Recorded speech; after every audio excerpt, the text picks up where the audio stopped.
Hello friend, welcome to my channel. चलिए आज हम साइंस का कुछ अगला सीरीज शुरू करते हैं, जिसमें पहला क्वेश्चन है कि मानव के शरीर में मुख्य नाइट्रोजनी अपशिष्ट कौन होता है। तो इसका सही आंसर हो जाएगा यूरिया। क्या हो जाएगा?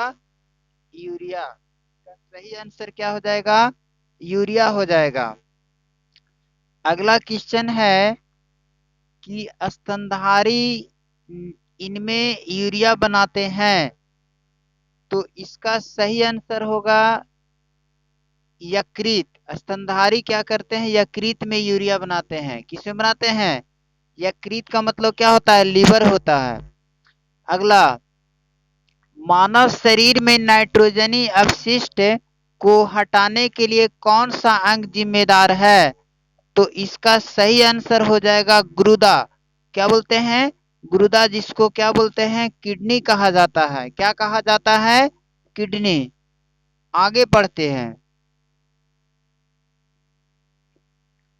अगला क्वेश्चन है, मनुष्य में रुधिर क्षमता है। मनुष्य में रुधिर क्या होता है? क्षमता है। तो इसका आंसर हो जाएगा वोमेन संपुटक संपुट में। किसमें?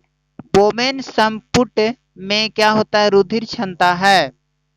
अगला है कि मूत्र का पीला रंग किसकी मौजूदगी के कारण होता है? तो ये हम लोग जानते हैं यूरोक्रोम के कारण। किसके कारण? यूरोक्रोम के कारण मूत्र का रंग क्या होता है? पीला होता है। आगे बढ़ते हैं। गुर्दे का क्रियात्मक इकाई यूनिट कौन है? तो इसका क्या हो जाएगा? नेफ्रॉन हो जाएगा। क्या हो जाएगा? नेफ्रॉन हो जाएगा। आगे बढ़ते हैं। अगला कहता है, कृत्रिम गुर्दा निम्नलिखित में से किस सिद्धांत पर कार्य करती है? तो ये क्या हो जाएगा? डायलिसिस के सिद्धांत पर। किस पर कार्य करती है? डायलिसिस के सिद्धांत पर। मानव शरीर में यूरिया की अधिकतम मात्रा किसमें पाई जाती है? तो इसका सही आंसर हो जाएगा मूत्र में पाया जाता है। किसमें पाया जाता है? मूत्र में पाया जाता है। अगला क्वेश्चन, अपोहन का प्रयोग यानी डायलिसिस किस क्रिया को पूरा करने के लिए किया जाता है? तो क्या बोलते हैं इसको? ब्रिक। ब्रिक की क्रिया को पूरा करने के लिए क्या किया जाता है? डायलिसिस का प्रयोग करते हैं। आगे बढ़ते हैं। अगला कहता है, संवेदन निम्न में से किसके लिए महत्वपूर्ण है? तो इसका सही आंसर हो जाएगा शरीर के तापमान के क्या बोलते हैं? विनियंत्रित करने के लिए। मानव वृक्क क्या बोलते हैं? मानव वृक्क अस्बरी में पाए जाने वाला प्रमुख रासायनिक यौगिक कौन है? तो इसका सही आंसर होगा कैल्शियम ऑक्जेलेट। क्या बोलते हैं? Calcium oxalate. यानी कि वृक्क में जो किडनी होती है उसमें क्या पाया जाता है? कैल्शियम ऑक्जेलेट पाया जाता है। अगला क्वेश्चन है कि हैंडले का लूप का कार्य संबंधित है तो किससे? उत्सर्जन तंत्र से। किससे संबंधित है? उत्सर्जन तंत्र से संबंधित है। आगे पढ़ते हैं। कहता है, सामान्यतः निषेचन होता है। तो इसका सही आंसर हो जाएगा डिम्बवाहिनी नली में क्या होता है? निषेचन पाया जाता है। क्या पाया जाता है? यानी निषेचन होता है।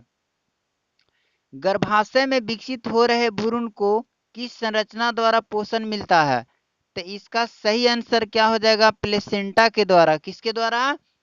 प्लेसेंटा के द्वारा गर्भाशय में पल रहे भ्रूण का क्या होता है? पोषण मिलता है। आगे बढ़ते हैं। अगला क्वेश्चन कहता है कि गर्भाशय में अगला क्वेश्चन कहता है कि गर्भाशय में मानव भ्रूण किस द्रव में तैरता रहता है? तो इसका सही आंसर हो जाएगा क्या बोलते हैं? अमनियोटिक द्रव में तैरता रहता है। क्या करता रहता है? अमनियोटिक द्रव में क्या करता है? तैरता रहता है। अगला, दो युग्मकों को संयोजन को कहते हैं। क्या कहते हैं? इसका सही आंसर हो जाएगा निषेचन। यानी नर युग्मक और मादा युग्मक दोनों मिलता है, तो मिलने के बाद क्या होती है, निषेचन की क्रिया संपन्न होती है। अगला क्वेश्चन देखते हैं। आगे कहता है कि गर्भाशय में शिशु के विकास की जानकारी हेतु किसका प्रयोग करते हैं, तो इसका सही आंसर हो जाएगा अल्ट्रासाउंड का प्रयोग करते हैं। किसका प्रयोग करते हैं, अल्ट्रासाउंड का। भ्रूण के विकास के लिए निम्न में से किस अंग के द्वारा खाद्य की पूर्ति होती है, तो किसके द्वारा पूर्ति होती है, तो इसका सही आंसर क्या हो जाएगा, ये बीजांडानस के द्वारा। किसके द्वारा पूर्ति होती है, बीजांडसन के द्वारा क्या होती है, पूर्ति होती है। आगे पढ़ते हैं। कहता है कि मुख के द्वारा लेने वाले गर्भ निरोधक गोलियां निरोध कार्य करती है, तो किस प्रकार का कार्य करती है, तो इसका सही आंसर क्या हो जाएगा, अंडो उत्सर्जन का। किसका कार्य करती है, अंडो उत्सर्जन का। आगे पढ़ते हैं। आगे क्या कहलाता है, देखते हैं। निम्नलिखित में कौन सी स्थिति टेस्ट ट्यूब बेबी की परिघटना को सही रूप में निरूपित करता है, तो इसका सही आंसर क्या हो जाएगा, ये जब निषेचन बाह्य होता है और विकास आंतरिक होता है।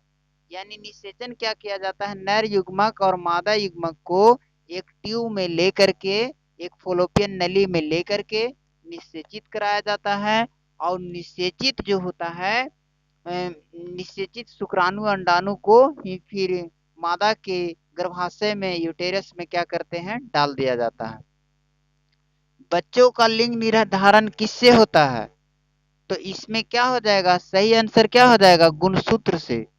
बच्चों का लिंग का निर्धारण किससे होता है, गुणसूत्र से होता है। बच्चों का लिंग का निर्धारण किससे होता है, गुणसूत्र से होता है।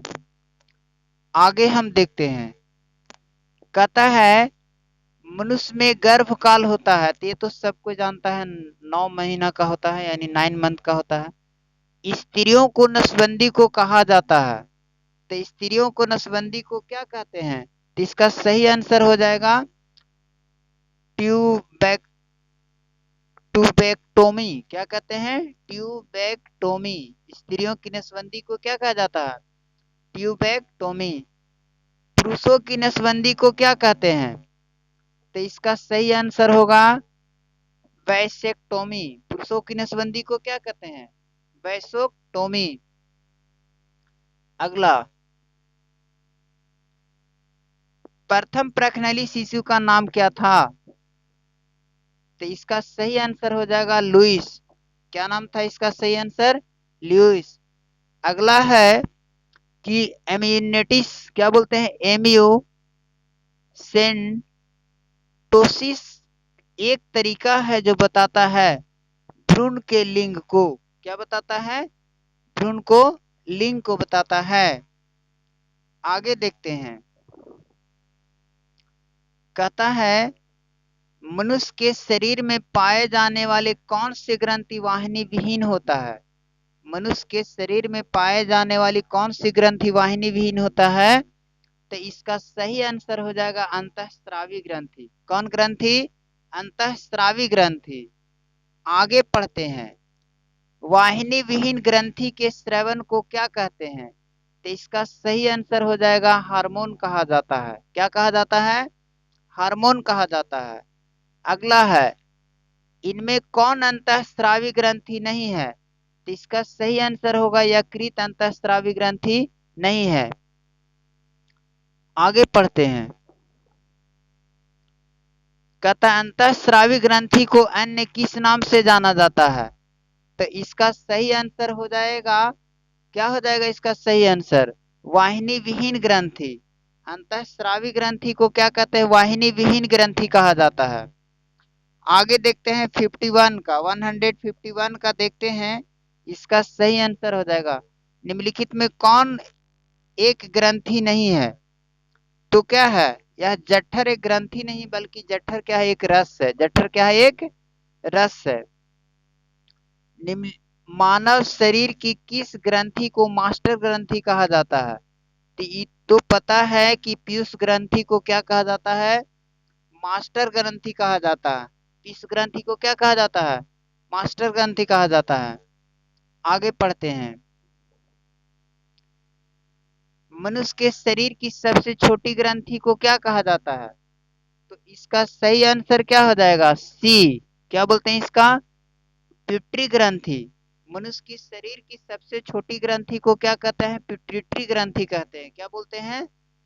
पिट्यूटरी ग्रंथि कहा जाता है। क्या कहा जाता है? पिट्यूटरी ग्रंथि। मानव शरीर का सबसे महत्वपूर्ण ग्रंथि कौन है? तो इसका सही आंसर हो जाएगा पिट्यूटरी ग्रंथि। पिट्यूटरी ग्रंथि कहाँ स्थित होता है? तो इसका सही आंसर हो जाएगा ए, मस्तिष्क में। कहाँ होता है? पिट्यूटरी ग्रंथि कहाँ होता है? मस्तिष्क में। आगे पढ़ते हैं। उस ग्रंथि का नाम बताइए जो अंतःस्राव ग्रंथि के कार्य को नियंत्रित करता है। तो इसका सही आंसर क्या हो जाएगा? डी। पिट्यूटरी ग्रंथि जो है से अंतःस्रावी ग्रंथि को क्या करता है? नियंत्रित करता है। थायराइड ग्रंथि से थायरॉक्सिन स्राविन के लिए उत्तेजित करने वाला अंतःस्रावी ग्रंथि कौन है? Sorry, hormone. तो क्या बोलते हैं? टीएसएच। इसका सही आंसर क्या हो जाएगा? टीएसएच। आगे पढ़ते हैं। अगला ये लास्ट क्वेश्चन था दोस्त। कहता है कि वृद्धि हार्मोन है या वृद्धि हार्मोन कहाँ से स्रावित होता है? तो इसका सही आंसर क्या हो जाएगा? पिट्यूटरी से। क्या होता है? पिट्यूटरी ग्रंथि से क्या होता है? वृद्धि हार्मोन स्रावित होता है। कहाँ से स्रावित होता है ये वृद्धि हार्मोन? इसका सही आंसर क्या हो जाएगा? पिट्यूटरी ग्रंथि से क्या होता है? वृद्धि हार्मोन स्रावित होता है। इसका सही आंसर क्या हो जाएगा?